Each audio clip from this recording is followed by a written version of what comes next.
Баршаларыңызға сәлем достар, сіздерге бүгін өте пайдалы кеңеспен бөлісейін деп отырмын. Қызыл май туралы. Қызыл май шөптерден дайындалған, ешқандай зияны жоқ. Осындай кішкентай сәбилеріңізге мұрны аққан кезде, жөтел пайда болған кезде қолдансаңыздар болады. Балаларым жөтеліп бастаған кезде, мұрындары пырқылдап бастаған кезде осы қызыл майды алып, мұрнына, тамағына тамызып жіберсем, демде қайтады ғой қыздар. Сенесіздер ма? Мұрнына бір капля, екінші мұрнына бір каплядан тамызамын, мұрын аққан кезде, жөтелген кезде, азанда, әбетте, кешке тамызып жіберемін. Капля ғой, бұл аузын ашасыздар, кішкене былай тамызасыздар. Сонда жақсы көмектеседі, жөтелі қайтады. Бұл қызыл май тек қана жөтелге емес, мынандай шаттары бар емес па, солар қызарған кезде, памперстен қызарады ғой, сол кезде қолтықтары, мойындары қызарған кезде осыны тамызып қолмен былай сүртіп жіберсем, сосын қызарғандар қайтады, демде қайтарады.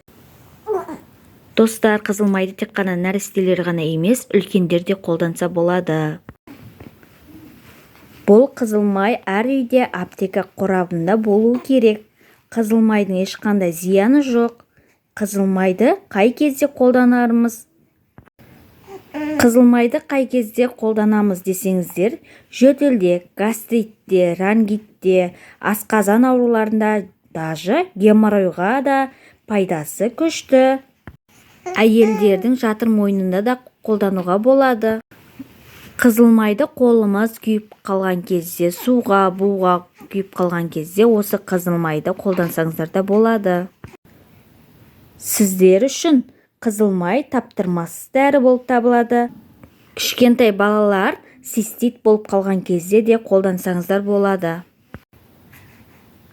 Қызыл май жөтелге таптырмас дәрі болып табылады.